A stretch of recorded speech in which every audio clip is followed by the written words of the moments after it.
As Scrooge looked fixedly at this phenomenon, it was a knocker again.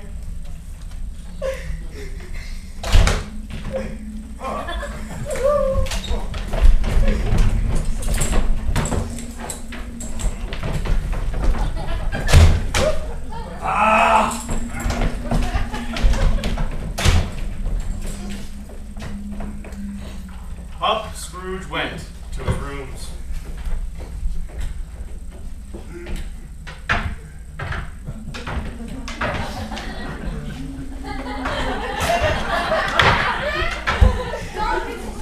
Scrooge liked it. But before Scrooge shut his heavy door, he walked through his rooms to see that all was right.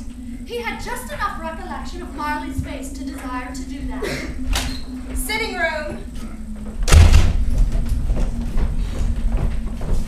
Spare bedroom. Lumber room. All as they should be. Nobody under the table. Nobody under the sofa.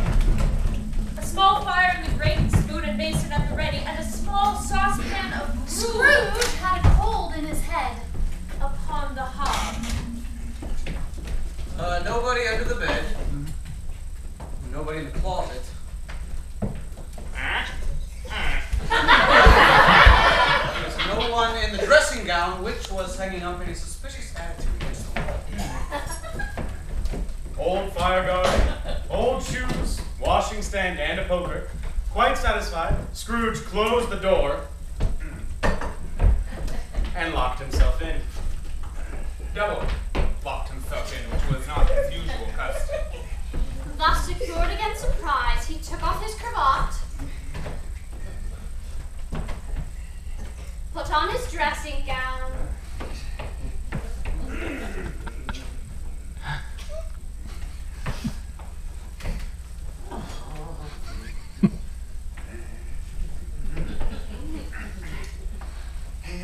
and slippers.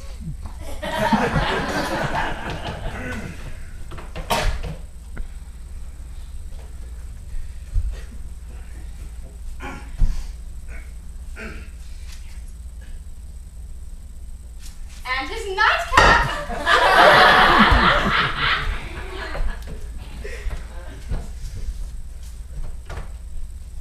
And sat down before the fire to take his gruel.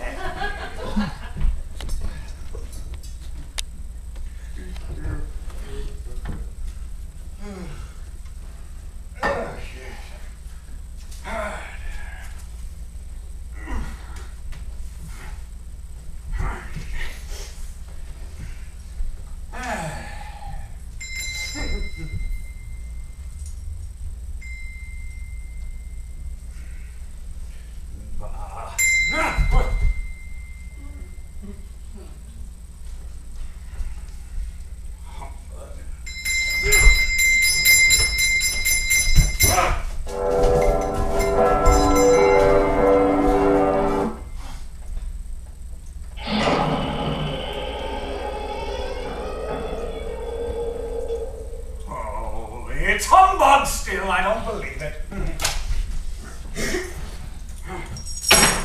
Marley's ghost! How now? What do you want with me? Ma! Well, who are you? Ask me who I was. All right, well, who were you then? You know you're very particular for a ghost. In life, I was your partner, Jacob Marley. No.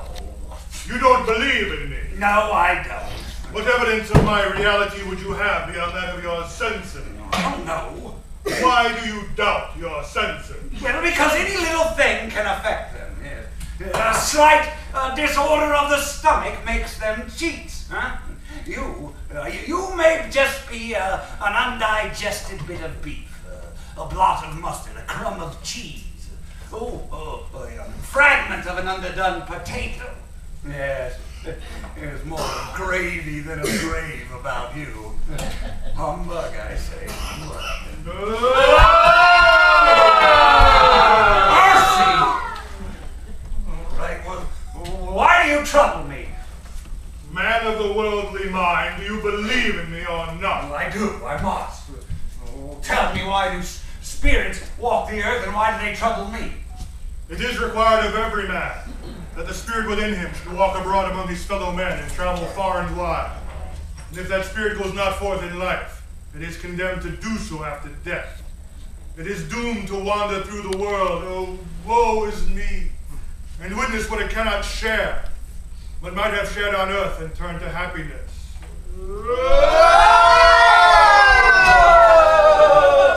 You are offended. Tell me why. I wear the chain I forged in life. I made it link by link and yard by yard. I girded it on my own free will, and of my own free will I wore it.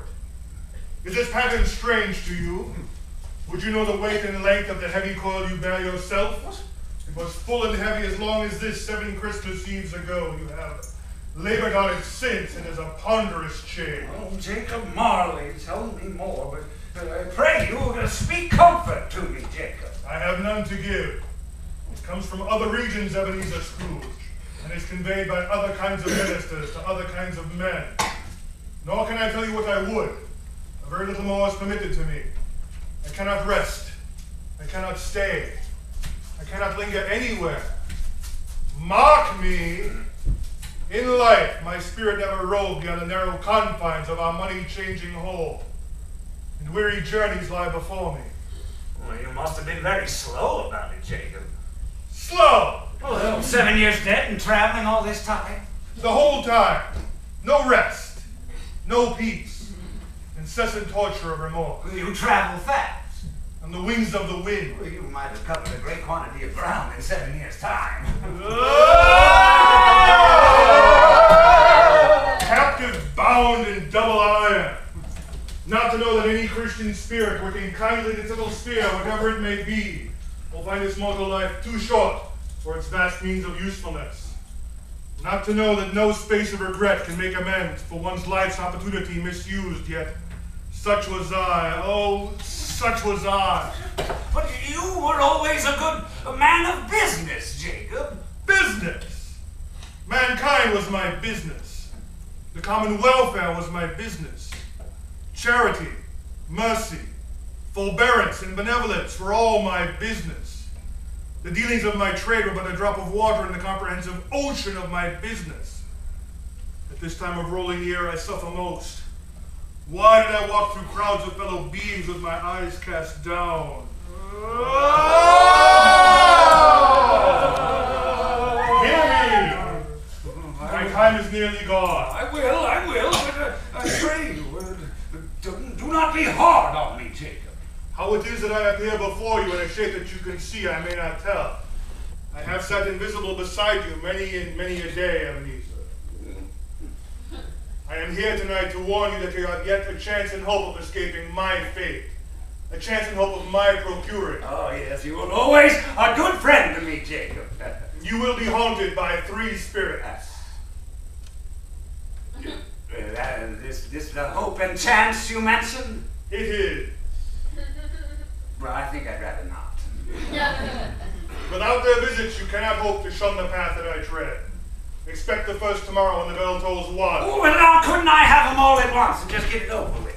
Expect the second on the next night at the same hour. The third upon the third night, when the last stroke of 12 has ceased to vibrate. Look to see me no more. And look that for your own sake, you remember what has passed between us. The air was filled with phantoms, wandering hither and thither in restless haste, and moaning as they went. Each of them wore a chain like Marley's. None were free.